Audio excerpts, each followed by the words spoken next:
Hello, everybody, and welcome to The Horror Show. Show it dissects, mutilates, dismembers, and butchers all of your favorite and not so favorite horror movies and other horror-related events. I'm Sean. I'm Joe.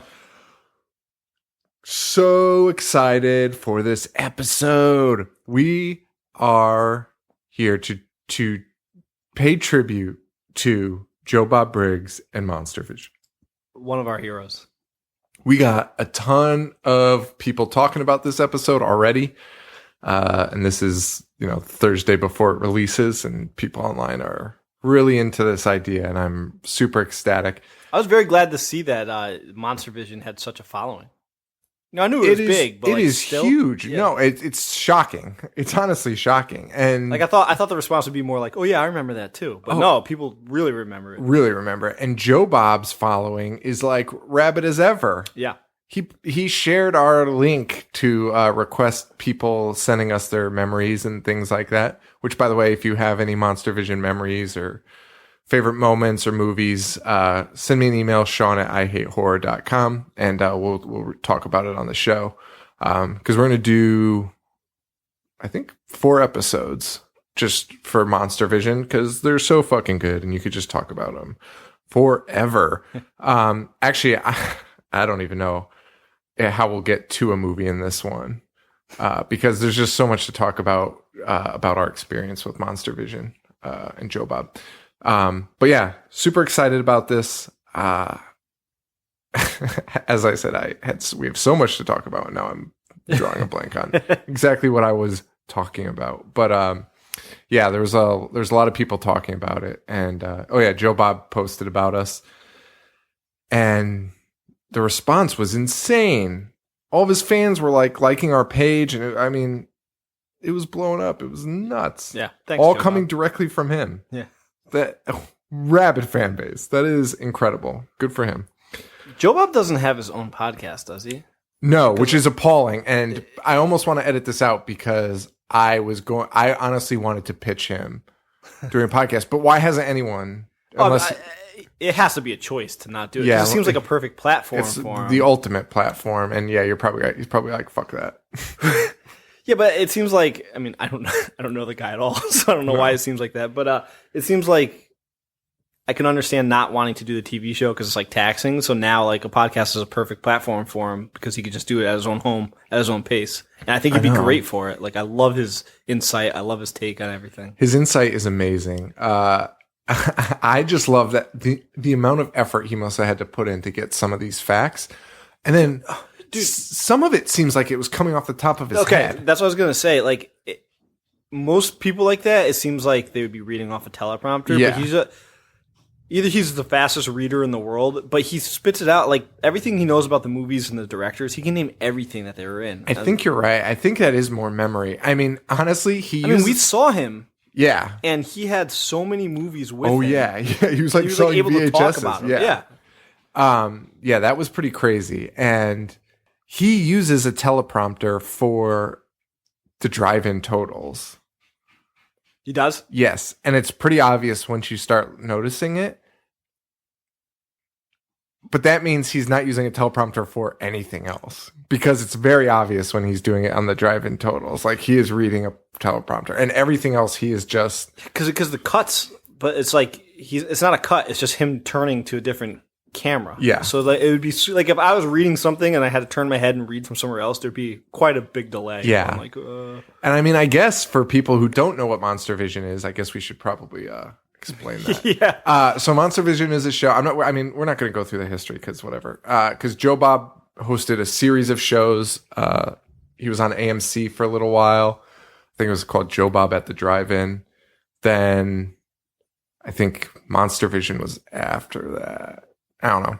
It has to be. But he had a long career where he had the same show and they just called it different things. I mean, even Joe Bob's Last Call, like, it was a separate show, but it was Monstervision. Like, it was so ridiculous, but that was awesome.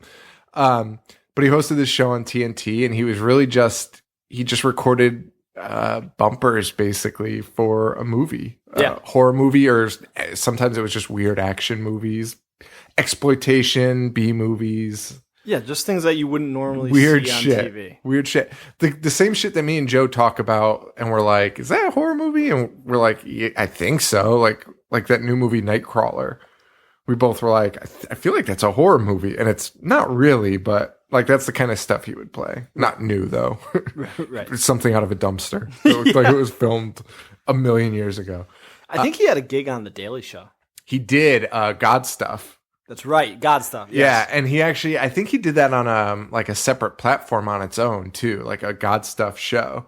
But yeah, he was on the Daily Show as God Stuff because I remember watching God Stuff and I was like, holy shit, Yeah. Joe Bob Briggs! Like what? I thought he like lived in that trailer and only talked about horror movies. That Daily Show was weird back then. Is not The Daily Show. No, it was strictly satire, like Yeah. just comedy. It was Yeah. just fake news. It was like The Onion. Yeah, it was. Yeah. Let's talk about The Daily Show now. Totally dropped the Joe Bob tribute. We're now tributing The Daily Show. With John Henson, Craig Gilmore. Craig Gilmore, yeah. But yeah, so this was a show. He recorded bumpers. He basically talked just about the movies, but I mean, most of the time he actually talked about his personal life. Oh yeah, more helicopters. There are helicopters circling my house right now, so if you might actually hear them because my house is probably will. shaking. But yeah, so I mean, he usually talked about his personal life on those bits. Yes. It was sometimes uncomfortable. But overall, I mean, great show, super funny, great host, super knowledgeable, and he would just tell you about the movies you're watching. And like, I feel like fans like you and I are just fans of the genre and just pretty much movies in general. And he gives such insight that you wouldn't, especially like now we can get information on our phones at any minute. But like when he talked, you learned something from about really every single did. movie, every single actor. You really did. And there's something about that, listening to somebody else tell you. I'm a sucker for it. And you know what? Maybe like me and Joe always talk about, because our fans are super awesome and they're like, oh, I learned so much from you guys. And we're like, what? We are idiots. We are so stupid. But Joe Bob probably felt the same way. Joe Bob was probably like, who wants to listen to me talk about movies? And everyone was like, all of us. Yeah. And there's something about listening to people, I don't know, talk about it, dissect a movie, and that have like a personal connection to them. So, yeah, that's that. Joe Bob is fucking hilarious and shaped my childhood. Like, Yeah.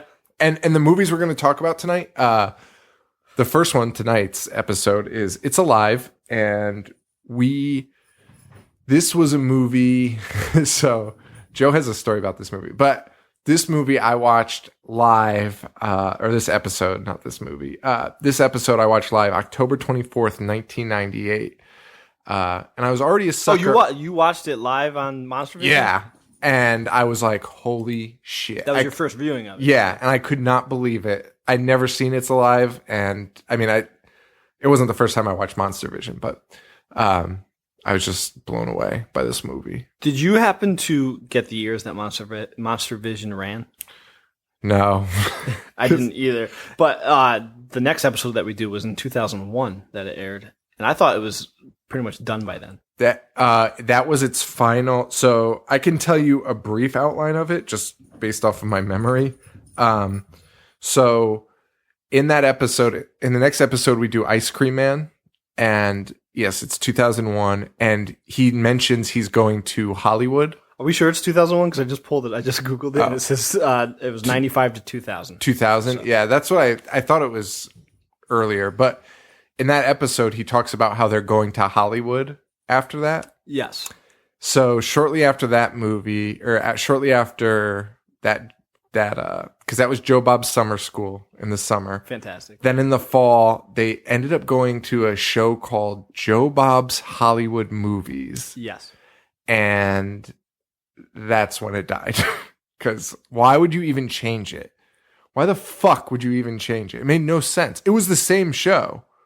Literally the same show. Just different movies. Right. Like, did they really think... Whatever. Fuck TNT. Unless it was Joe Bob's idea. Well, you know what? Yeah, I don't think so. Because honestly, I watched some episodes of that and he looks fucking miserable. He's not even allowed to wear his like normal clothes. You can't wear the bolo tie? No. He was wearing whatever. But I'll say this. right around that time, and I only know this from pro wrestling, WCW gets bought out. Turner sells all of his networks to AOL. Okay. They become AOL Time Warner, and they were the ones that forced out pro wrestling. They were like, fuck wrestling. And I'm sure along with wrestling goes the redneck in the trailer showing shitty movies. So they probably gave him a shot that's to... a pretty good inference. Yeah. So they... that's my guess on that. But, what do I know? So anyway, huge part of my childhood, and I specifically loved It's Alive. It was awesome. I loved When Babies Attack on Mad TV. Thought that was hilarious and kind of scary that babies would kill. And when I saw this, I fell in love again. Just all about murderous babies. Not murdering babies, murderous babies. The opposite of Lorena. Oh, yeah. The opposite of Lorena. Yeah. I'm the opposite of Lorena. I like murderous babies, and she likes murdering babies. And with that is a segue to thank Lorena, our newest Patreon sponsor. Yeah. Thank you, Lorena. Thank you. You're the tops. No, that we just slandered the shit out of you. Totally. Lorena Bobbitt, as Paul said. As Paul hilariously mentioned that one time. Whispered and ruined like a minute of the show. Because he thought it was super offensive.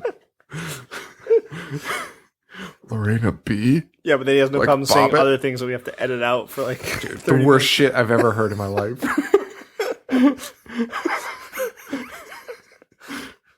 Thanks, Paul.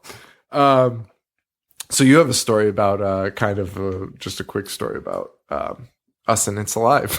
Yeah, so, I mean, it's such a shitty story to tell to everyone, but we were watching friends play a softball game for some reason, and we were, obviously bored as shit because we were watching people play with softball. So we started talking about horror movies, and this is, 15 years ago almost? Holy shit. No, 10 years ago. 10 years ago, but that's crazy. For some reason, we both brought up It's Alive, and I distinctly remember the conversation going to Joe Bob Briggs and Monstervision, and we were both like, wait a second, we both watched that? Yeah. Because, every time we hung out, we never talk about Monstervision. No. We talk about other things. And then, from that day on, here we are. Yeah, so it was full circle. It was awesome. Yeah. That is so crazy. I mean, because this was my go-to, what crazy movie have you ever seen? I'd be like, well, I know this one where babies, run around with fucking fangs, eat a refrigerator full of meat. Literally the hundreds of pounds of meat. Okay. So, we've got some fun stuff for Monstervision. We're going to be reading people's letters. We've got a new game that we will literally do at least 4 times for each episode, I promise. So this is going to be the first game that we repeat. And it'll be exciting. And you'll find out about that game a little later. If you're a gambler, make your bets now. If it will happen. We'll totally forget. Oh my God. And yeah, so that's it. So we open up. We're going to be talking about Monstervision and the movie. This Monstervision episode is fucking hilarious. Joe Bob opens up talking about babies. Yes.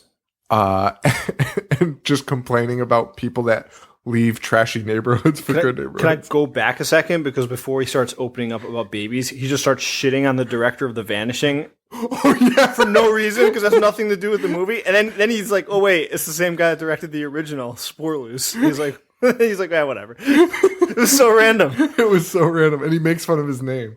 Yeah, I don't know how to pronounce it. It's so funny. And he starts talking about these assholes that have kids and leave his neighborhood and then complain.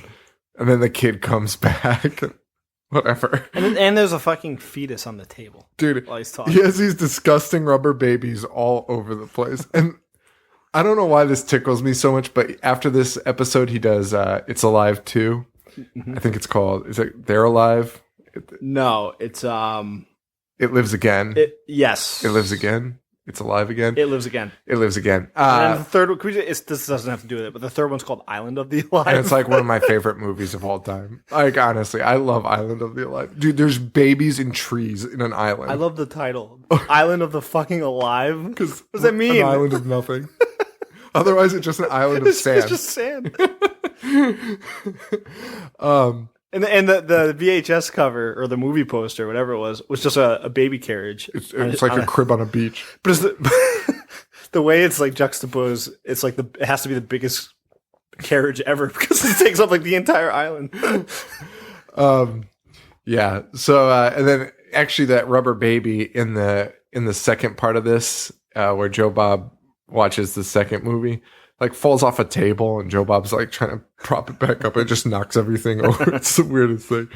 And it's like the hardest I've ever seen Joe Bob laugh on the show. Is when the baby knocks the beer can over. It's so funny. It was so stupid. And he doesn't know. Did you watch the second part of it or no? No, I did not. Holy crap. He laughed so hard because I don't know if you remember, he used to read prison letters. Yes. Okay. He reads one and he just laughs his ass off because the guy's like, yeah, like, I forget what he said. He says something about like, I'm in the rehabilitation program. And Joe Bob just starts laughing like uncontrollably. He's like, oh yeah, all these guys think they're getting rehabilitated. I was like, what? It's so mean. Yeah, and Joe Bob tells us this is written and directed by the great Larry Cohen, the man that also brought us lethal dessert food, an alien hermaphrodite that thinks it's Jesus, and an Aztec lizard god nesting in the Chrysler building. Cue the fucking winged serpent. And then we're off, man. By the way, Joe Bob mentions this, but I watched the Joe Bob segments after I rewatched the movie. And I was so proud of myself to have like the same notes that he riffs on. I was like, holy shit, I can do this. The tagline for this movie is fucking phenomenal. It's super insensitive, but amazing, but just amazing. And that is, there's only one thing wrong with the Davis baby. It's alive. It's so insensitive. So insensitive. It's like the most insensitive thing you could ever put on a poster. What's that? Oh, I thought you were going to say something. Oh, yeah, it's terrible. Joe Bob also gives us a little more info into Larry Cohen. And just really, really fucking smart stuff. Just really great stuff. Now, drive-in totals for this movie. We have 13 dead bodies. One, which seems like a lot. Oh, I guess that hospital scene is like... That had like 5 or 6. Yeah, it was the majority of them. 1 dead cat, 0 breasts, multiple throat ripping, monster baby cam, delivery room foo, and pinata foo. And can I just say, in general, his drive-in totals were so like epic to me as a kid. Like the fact that he would point out how many breasts were in a movie was like mind-blowing to me. Dude, I'd be like, agreed. I need to see this movie. It was mind-melting, the shit he would say. I don't know why it tickled me so much, but it like shook me. Like I loved this. I loved... Me too. To know how many people died, like it's almost like a lost art now. Because like I said before, like you could easily just look it up. You have to like go out your way to look it up. And like this guy was just telling you, like he did it for you. Yeah. And like now people probably be like, well, that's a spoiler. Oh yeah. Like no, like that made me want to see it so much. I think I've based like if there was a movie that wasn't horror, I think I based whether I would watch it or not on the drive-in total. Like for sure, I'd be like, especially when there was Crash and Burn, which I loved and I totally forgot about until rewatching this. Was if there was a car accident, it'd be like motor vehicle accident, and then he would say crash or crash and burn if there was flames involved. Yeah, it's great. So detailed. The delivery room foo is such a selling point. Like, and it's exactly what happens. Why would you not want to watch that? Yeah. Oh man. So yeah, we're burning through this episode already. He gives it a rating. Yes. Gives all his movies a rating. 4 stars. He gave this 4 stars. Do you agree with that rating? The majority of them. Do I agree with it? I actually, so at first, okay. We do Ice Cream Man in our next episode. Mm-hmm. We both watched Ice Cream Man first. Mm-hmm. Ice Cream Man is fucking insane. Ice Cream Man made me realize how stupid teenagers are because I remember being a teenager and being like, oh man, Ice Cream Man's great. Let's watch Ice Cream Man. And then I watched it now and I'm like, what The fuck? Like, why would I ever want to watch this? It was terrible and insane. But and then as soon as it ended, I was like, yeah, I'll watch it again. It got to a point where I was laughing out loud. I was just like, what the fuck? Like, this like just literally makes no sense. It is one of Excuse me. well, I guess we can save it for the next episode, but it's one of the most like bananas movies I've ever seen. Totally. In every aspect of filmmaking. So we watched that first, and then we decided to watch It's Alive, which is, I honestly truly believe, is a genuinely good film. And it's just slow, and it's 70s slow. It's 70s slow. It has 70s lighting. Oh yeah. You have to squint the whole 70s time. clothes. There's a lot of 70s clothes. It's way better acted. The actors in that are so much better than Ice Cream Man. Genuinely good acting. For a low budget, good if not story. Poorly filmed. I would say, yeah, I'd be okay with 4, I guess. I would not. I love It's Alive. I like it too, but... Well, I mean, yeah, we have different ratings because I'm all about heart points. What do you mean? I'm not subjective. Okay. I'm not like, let me look at this from the outside. Yeah, okay. I'm like, no, I love these babies. So you're not being like, well, I would also give The Godfather a 4, so I can't give this a 4. Well, no, I mean, excuse me. No, because I'm not going to I mean, I guess some reviews I like on Letterboxd, I guess I get a technical aspect of it, but not really, because I'm not like, it's good filmmaking. I don't care about the filmmaking. I just, like, yeah, Godfather's a 4. I mean, Godfather's a 5, let's face it. Sure. So you think It's Alive is the next step down? Yeah, It's Alive is up there. For what it is. God damn it. When are they going to figure out? They're going to figure out a way to rate movies properly. And that when that day comes, I will be so on board. Like somebody will develop this crazy mathematical system. It won't work. No. Because I'll be like, not another teen movie is 10 stars. So there will always be a troll on the internet that's like 0. Oh, I'm not trolling. I would rate it very highly. Not another. Yeah, that's a good movie. Hilarious. All right, let's talk about the real movie at hand. It's Alive. Kind of depressing. Dude, really sad. Really sad. There's a lot of like moral undertones, and you're like... Tons of moral undertones. Talking about abortion openly was pretty shocking. Okay, so every character in this movie is a grade A asshole.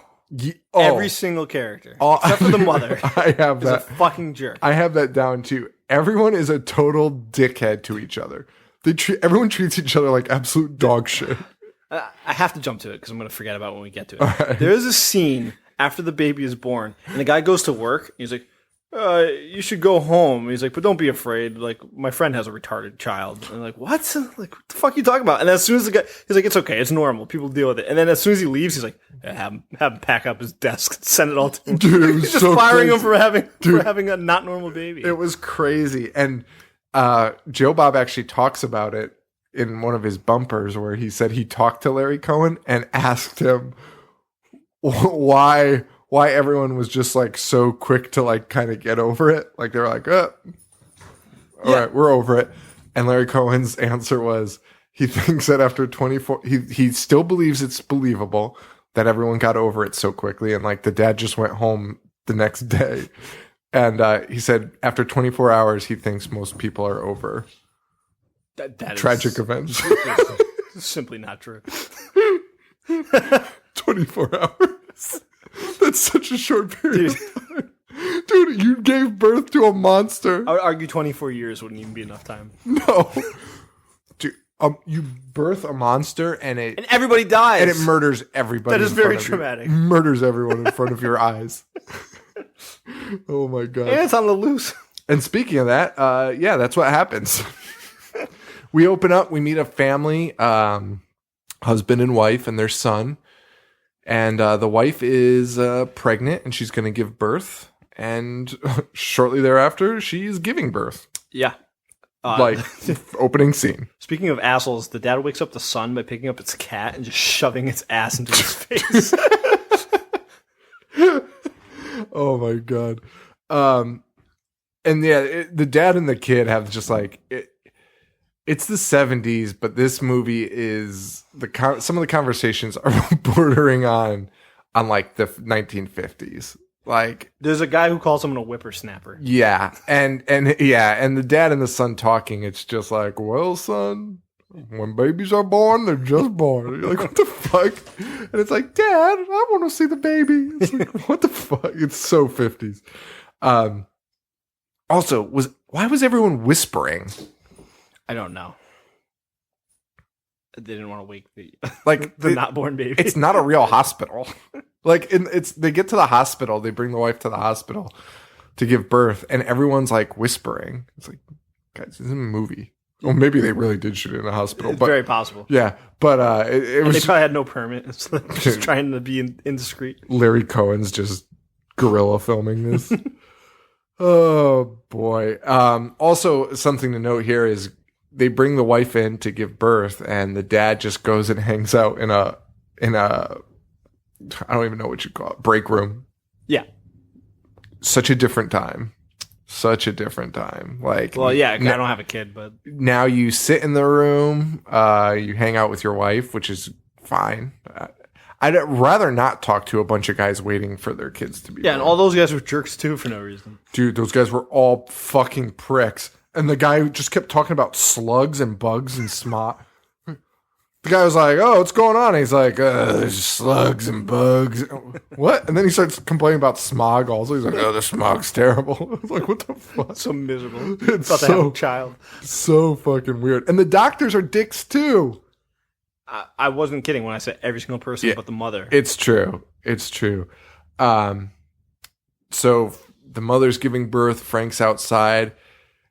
Awesome scene of a nurse just coming through the doors, the double swing doors, and just collapses. My note right here was, this is actually a really, really good scene. It's awesome.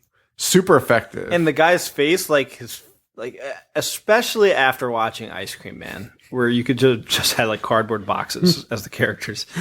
This guy's face, I mean, I'm probably a little biased now, like it probably wasn't that good, but like he did a good job conveying like shock, and you're like, oh, it's nice to see. That guy's emotional, like, I don't know what you'd call it, like emotional range was really good. The last scene in this movie is like one of the most touching, heartbreaking things. Like, well, until like the last 2 seconds. Well, yes. Throws it. It's true. You think he's coming around. He just fucking throws it. One thing I gotta say, though, is the fake blood is very fake. Very fake. It is a color I have not ever seen ever in my life, let alone blood. Like, it was just the most pale, shitty pink I've ever seen. Yeah. It was so bad. So dad obviously runs in because he sees a nurse collapse dead on the hospital floor. He runs in, mom's screaming, what does my baby look like? What does my baby look like? And everyone is dead. Everyone's dead, and the dad's just screaming, where's my baby? I love the scene. This scene is nuts. It's fucking crazy. It's so nuts. And just everyone is dead, and they're taking the woman out, and she's just screaming, I don't want my baby to be dead. It's I don't want to say it's hard to watch. It's not really hard to watch because there's a level of cheese to it, but it is like... Emotions were conveyed well. Emotions are conveyed like too well for what this movie was. Like, it's a movie about monster children. Right. That eat people. They did not... I mean, it was amazing. Like... Yeah, I'm glad you felt the same way because I thought it was a really good scene. It was nuts. The police come in. They start asking questions, including... Have you been exposed to radiation? And we saw that you inquired about an abortion recently. And the father says, yeah, everybody does it nowadays. Dude, that was the weirdest response. And I feel like, I don't know. Yeah, I mean, there was definitely some level of political message in this, right? Because, I mean, it was just very strange. I mean, I guess maybe because it was an accident.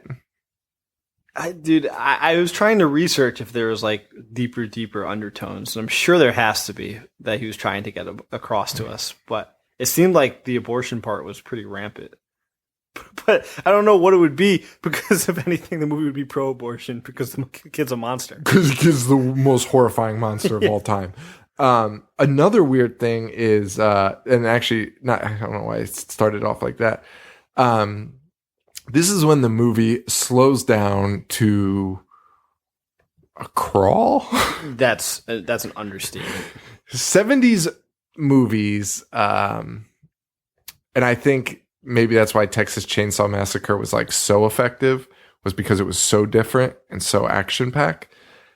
Because this is like the 70s movies I remember, and it is just you get your beginning in, and then you have an hour of movie that's just a snail's pace, just scene after scene of like three people in a room talking.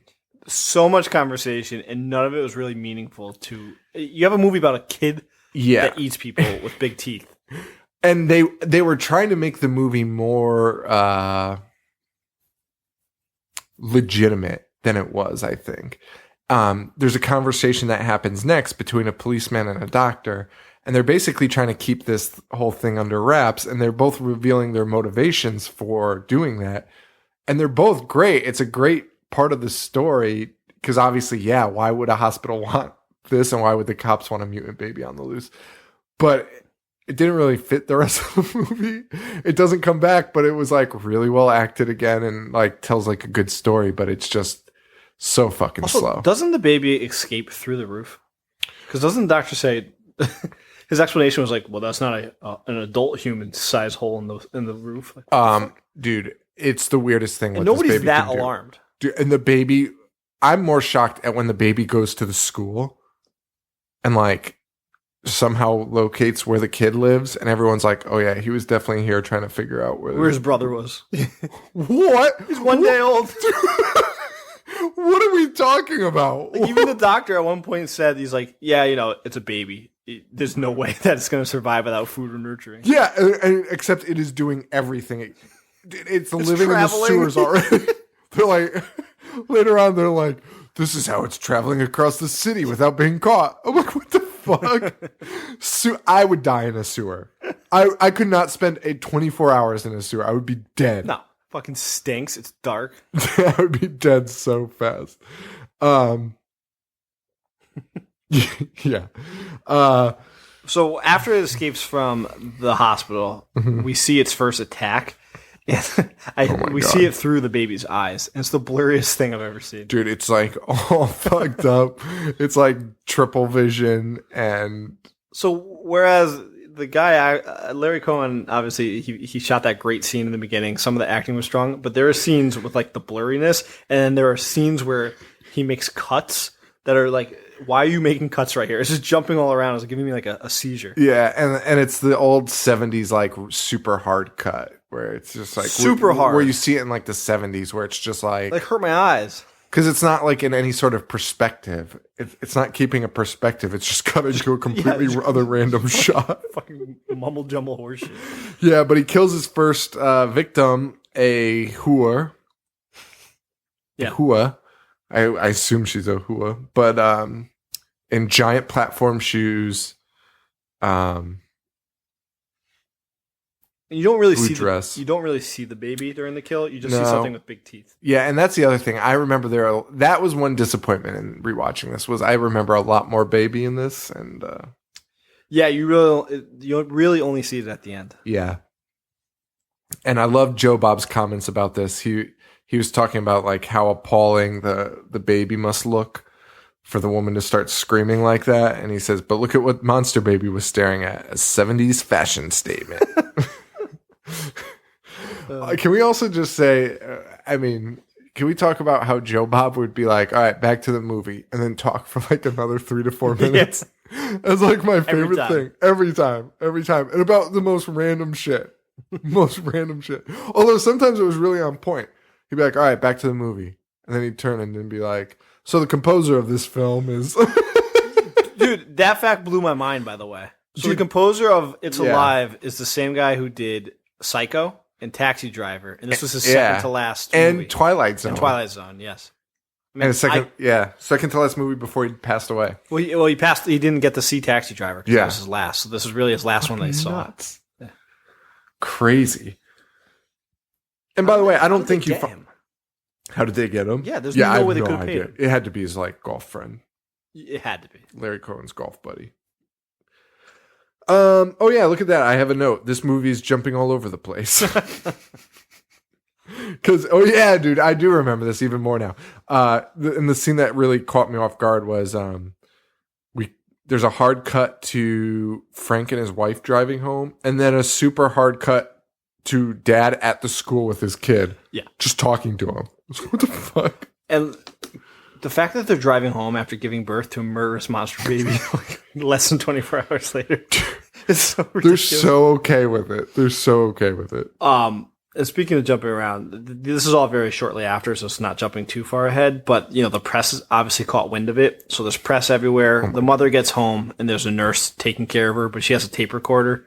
So she's trying to get information and all that. And then it cuts to, then the dad calls the son and tells him that the baby was sick, which I actually thought was a pretty sad scene. Dude. Like the way he was saying it. So I was like, this is kind of tough. Like it made me super sad. Made me realize like he just gave birth and something's terribly wrong. I was like, fuck. Yeah. And that's something you think about. I mean, throughout the movie, it's really corny, so you really don't think about it often. But then you sit there and you. That's a good movie for you. Is when you can like put yourself in their shoe and be like, oh shit, like would I want to kill this baby? Yeah, that's because it's my fucking baby. There was so many times where like it was so ridiculous, but then it would come back to this guy and you'd be like, this guy just had a kid. Like he's probably so upset. Like so emotional. Yeah, so emotional. And I love that part. But then to take you out of it, it cuts to two cops or a bunch of cops.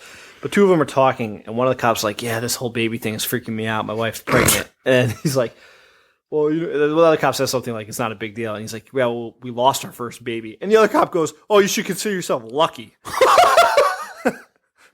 Why did I not catch that? What an insensitive thing to say. Oh, my God. Yeah, and there's a couple crazy scenes around this, too. So there's another murder. Just a random guy gets killed on the street. Yeah. The cops show up to investigate. These cops are the most lackadaisical fucking cops I've ever seen in my life. Well, I shouldn't say that. Ice Cream Man cops are pretty fucking terrible. Ice Cream Man cops... I can't wait to talk about Ice Cream Man, honestly. I'm so excited. But these cops there is a corpse in front of them, and they are leaning up against a chain link fence, like with their elbows like rested on top of the fence, like as if they're just like nothing better to do, like just shooting the breeze. There's a fucking corpse in front of them, and they're like, oh yeah, I gotta get that fucking baby. What? Oh, by the way, there's a fucking killer baby on the loose. Yeah, we should probably like not be so cool about this. And then the other crazy scene is when 30 cops with guns drawn descend upon a baby in a courtyard with guns drawn, and that scene is laughable until they like spend way too much time on that scene, because they are showing like it's the cops charging in. They all have their guns drawn. Cut to the baby. Cut to a cop holding a gun. Cut to the baby. Cut to just as if you were looking at the barrel of a gun. And you're like, dude, he's got that pointed at a fucking real normal baby. And like even that made me feel something. Like I was like, what? And then are we supposed to believe they might have killed that baby? I don't know, dude. I was wondering the same thing. I think we might, because it is a real hard cut after. Like there's no like, okay guys, that's a normal baby. It's just that's how it ends, and there's no mention of it ever again. You know when 30 guys have their guns drawn, somebody's going to pull a trigger. They're so nervous. If there's 30 of them, oh my God, there were so many cops. You hear a leaf rustle, it's getting pulled. Yeah, and just tons of exposition in this fucking movie. I mean, we're still just... They're explaining things to death. They are. And then there's the 70s... I fucking hate the 70s. The 70s, it was like they either, you know what? There was a lot of copycats. That's what it was, okay? And I mean, that's every era. That's what happens. Somebody makes a really good movie one way, and then everyone else tries to make that movie, and they fail. Or they try to use elements. And this is also one of them. The 70s, I will say, a lot of movies did really good suspense in the 70s. And it was because it was slow paced. It was slow burn. And they positioned these scenes that just seemed like forever. Yeah. But it was very suspenseful. And a lot of 70s movies did that terribly. And this is one of them where the dad is like, I'm going to the basement to change a light bulb. Or I don't even think he goes down there to change a light bulb. He's just going down there for nothing and then decides to change a light bulb. And the whole time they are playing the most suspenseful music I have ever heard. Like, you're expecting something to jump out in any minute. Right. And then he's like, huh. And he just goes upstairs. And that's the end of the scene. And you're like, what the fuck was that? That was a total waste. Like, complete waste. Total waste. Oh my God. It was the least suspenseful thing of all time. What else do we have here? Did we talk about the milkman yet? No. Milkman gets it. And so much milk and blood. Oh my God.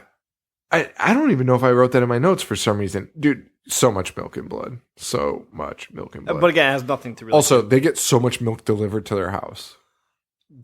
I drink a ton of milk, but they got like 37 like bottles of milk. Crates. Yeah. The dad brings them in one by one. And the least suspenseful scene of all time.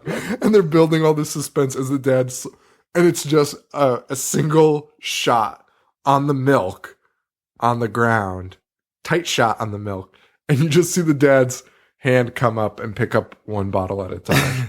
And then he disappears for a couple seconds and grabs the next bottle. It's a 45-second shot of him moving milk curds. Yeah. Oh God, it's so stupid. But they find out, they think they have the baby cornered at the school. How does he find out? Like the cops are there or something? I don't know. I mean, every scene is just him talking to people, so I'm sure the cops were there. So the dad runs to the school because they think they've got him cornered there. And the baby is definitely in the classroom. We're getting baby cam. Yeah, because toys are moving. Bushes move, toys move. That's the sign that he's there. We never, barely get scenes of him. His eyes, though, when they cut to, his eyes in the dark, they're freaky as shit. And the baby just, the dad gives a passionate speech about how he wants this thing destroyed. Yes. And he's like, it's not mine. Not my baby. Yeah, I have no relation to him. Then he splits, and the baby just starts murdering cops. Just willy-nilly. The cop screams so loud. And the other cops are like, huh? And this is when the cops theorize that the baby is looking for someone. The baby must have been going through the records of the school and found the address of his brother. He can read. He can decipher things. He can... Keep in mind, he's 1 day old. And I'm pretty sure he escapes out the window. Again, a feat anybody would have trouble doing. Those windows were... Oh, my God. Oh, God. And then we get that was actually pre-milk scene. Then we get the milk scene. Or no. Actually, the milk scene was first. It was right before it. Because then the dad comes home, opens the fridge, and all the fucking milk is gone. And it's like he knows. He's like, oh my God, this has got to be the baby. Right. Why would you assume that? Why would you ever assume that? And then he opens the freezer, and he had opened it earlier in an earlier scene, and it was literally packed tight with meat and food, and it is empty. The baby ate an entire refrigerator full of food. It had to be I don't even know. It had to be hundreds of pounds. Yes. Hundreds of pounds. Because it was literally it was such a stacked tiny baby. It's a day-old baby. A woman still gave birth to it. And we're approaching the end to this, which is when it really actually finally starts to pick up. The dad is starting to have an idea that the baby might be in the house. Yeah. Obviously. Because the fridge is raided. Because the fridge has been emptied, which honestly, first thing in my head, I'm thinking a bear has gotten into the house. Or my wife threw the biggest party of all time. Yeah. And in the 5 minutes I went to the school and demanded they kill my baby. Because it just doesn't add up. And then meanwhile, his son is running home at the same time. So you're thinking shit's going to converge here. Like there's something bad is going to happen. And basically does. The dad goes upstairs. The baby I mean, we're led to believe the baby's in a crib. He pulls off the blanket, no baby. Door slams shut real fast. And the dad knows what's up. He goes downstairs and he asks the wife, what does he say to the wife? He's like, oh, because the wife is coming out of the basement. He says, what were you doing in the basement? And she just goes, you know. And you're like, holy shit. Holy shit. What an awesome twist. Mom is keeping the baby. Yeah. She is harboring the baby and she is feeding the baby. And what an incredible... to me, that's what made the movie like make up for the slow parts, was at least having that and not it just be... Yeah, because she loves it. It's still her baby. So it's not just, just the hunt for the baby. Right. That ends the movie. This is like a very strange situation where the mother wants to keep this monster baby. And that is insane. Absolutely insane.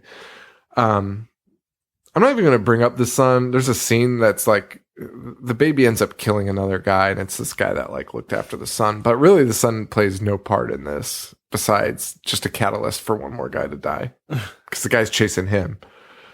So, but when the son comes home, he sees the dead cat.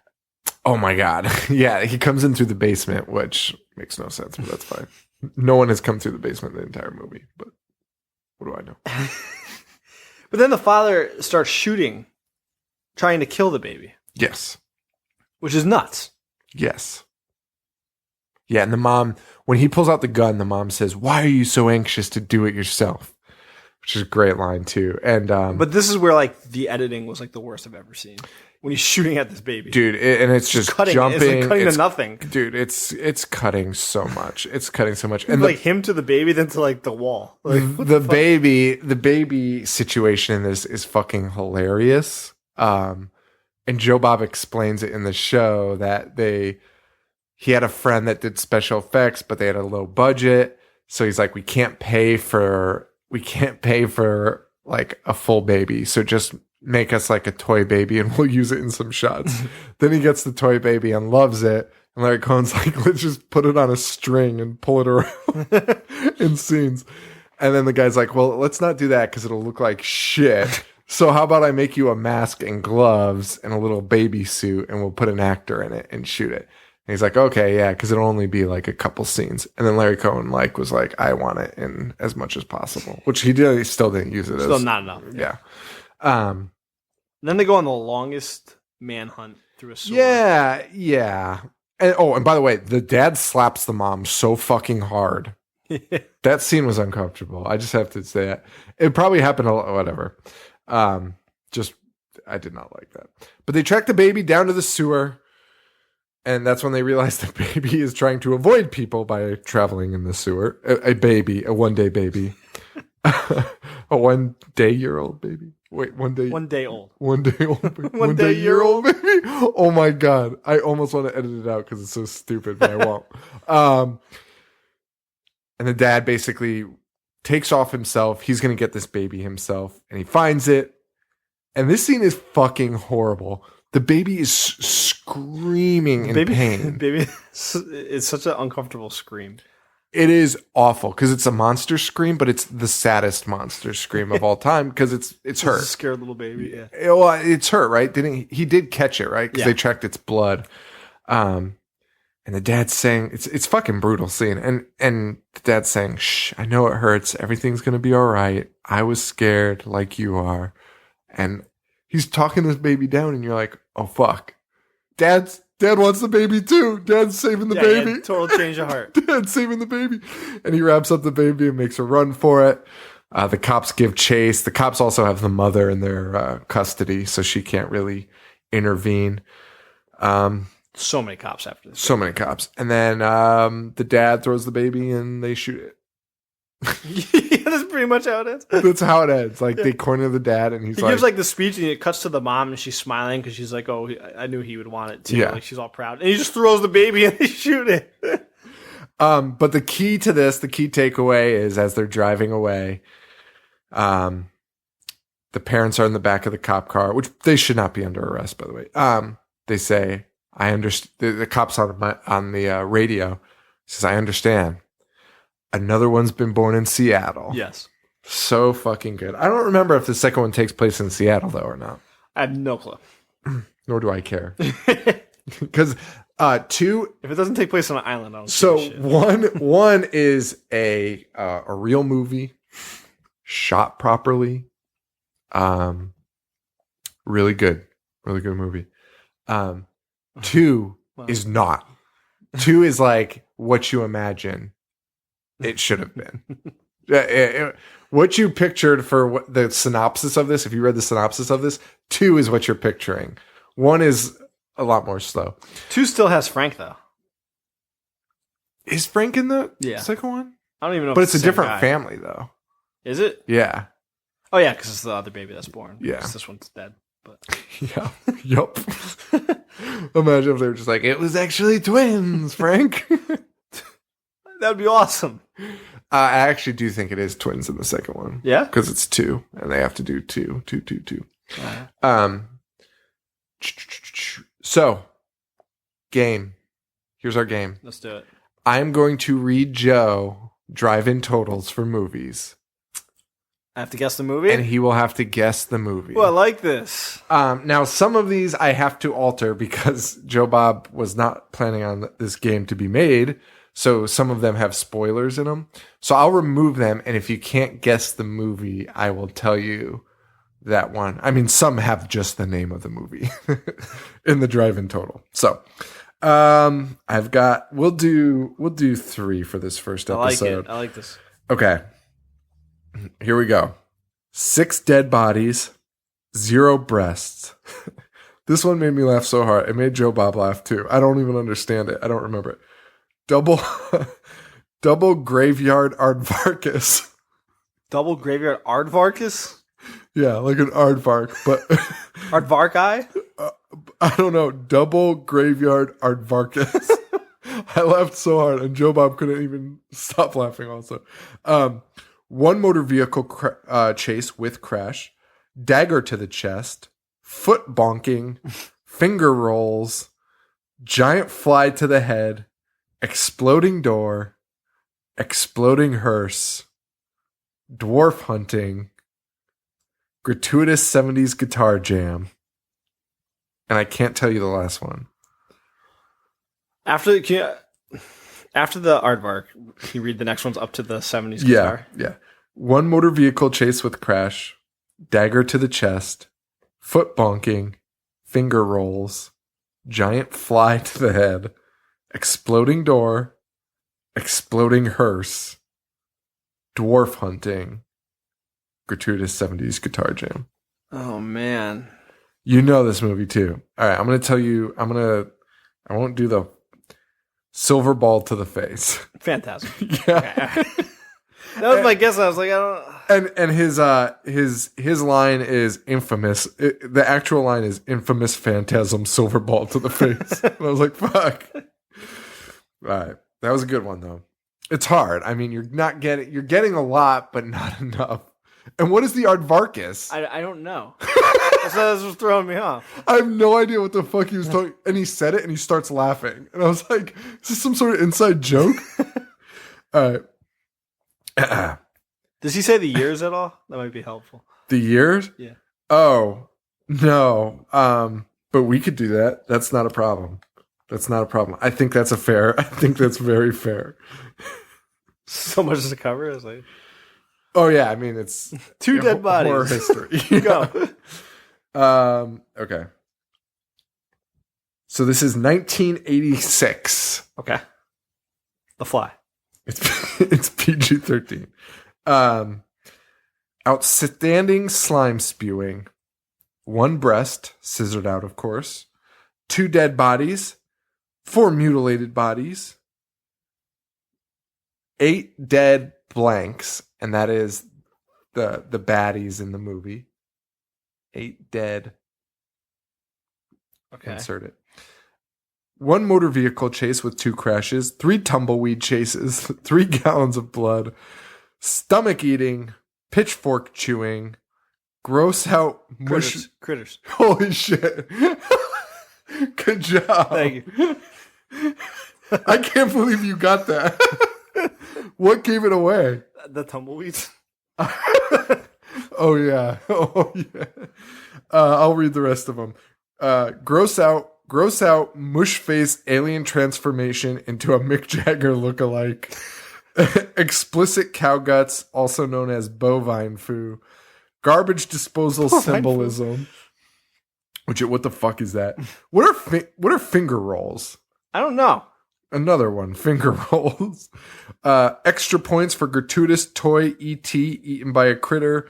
Gratuitous 80s song called Power of the Night. Gratuitous Methodist church destruction. Shotgun foo, toilet foo, aerosol can and a lighted match foo. Wow, that's a lot of driving totals. So many for critters. All right. And we'll do one more for today. Okay.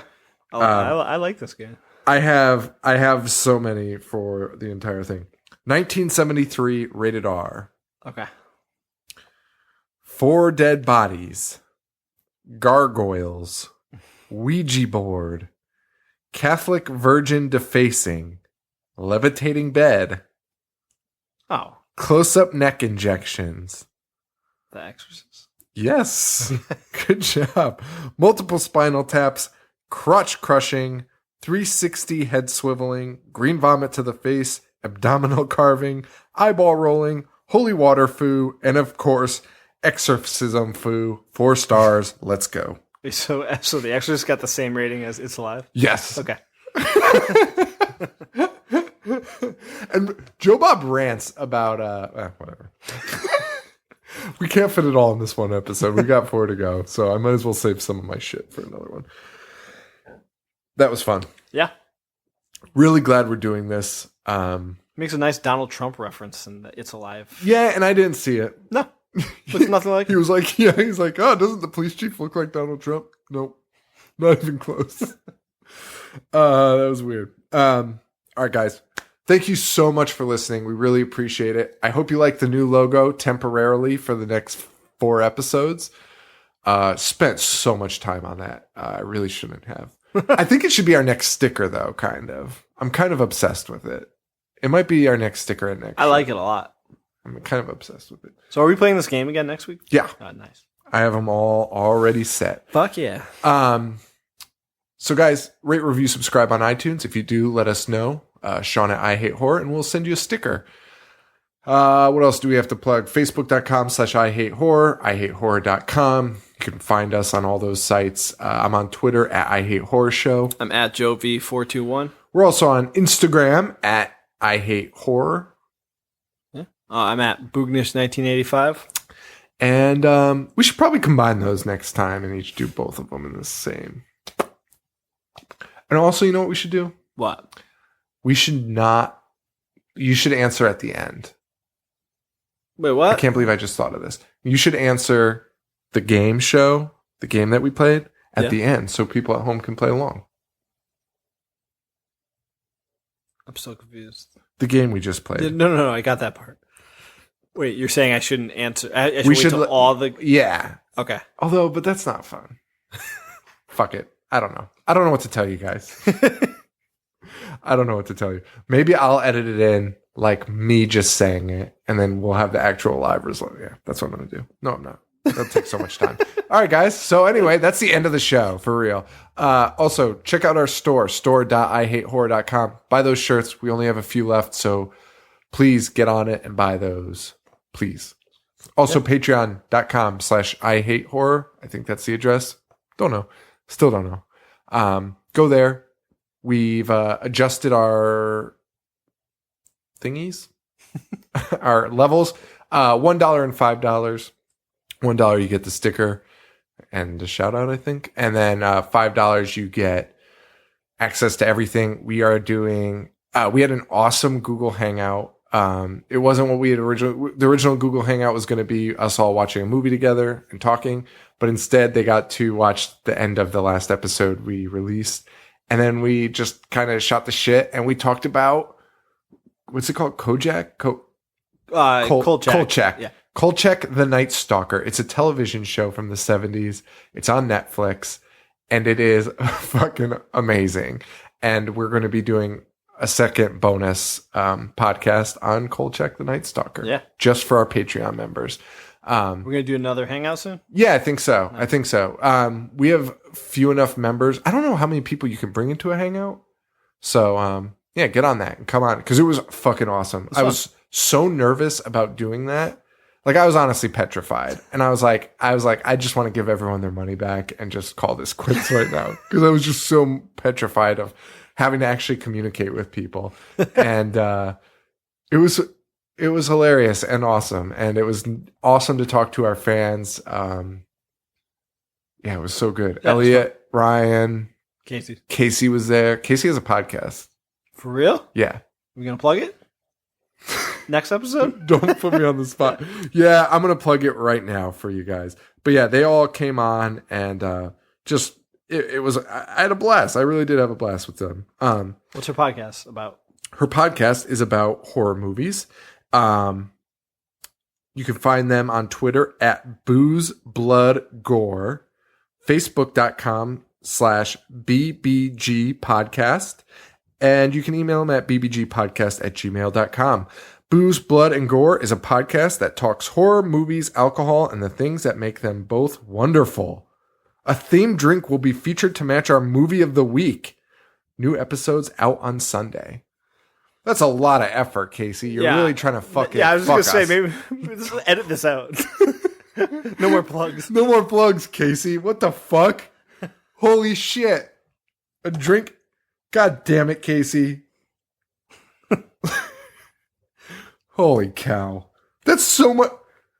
Jesus Christ. I can't get over that. We barely get it together for an episode. We're doing a Monstervision tribute. We did not know what years it was. We didn't even have it up. What the fuck? Thanks, Casey. So check that out and presumably don't listen to us ever again. No, there's enough room for everyone, maybe. If you'll have us, we'll be here. We'll be that lonely guy that just stands around and watches in the you. Corner. Yeah. And that's it for the show again. Thank you so much. Thanks, Harley Poe, for allowing us to use the album, the song Gorehound off the album Pagan Holiday. Really appreciate that. Our song is fucking awesome. It really is. It really I gotta is. say. Yeah. And that's it, man. We'll see you next week. Ice Cream Man. It's on YouTube. Probably illegally. Definitely illegally. And you could even watch the Monstervision. By the way, all the Monstervision stuff we are watching is on YouTube. You just have to search it. And there's a copy on YouTube of Monstervision with the movie included in it. Yeah, definitely recommend watching that. Is that the version you watched? I did. Oh, cool. So I wonder if there's going to be any differences because I watched the legit movie. I've seen both. Okay. So. Oh, yeah, that's right. Oh, yeah, so it didn't matter for you. All right, guys. Thank you all so much. And, For Joe, this is Sean. I fucked it all up. For Joe, this is Sean. Stay weird. Thank you. Adios.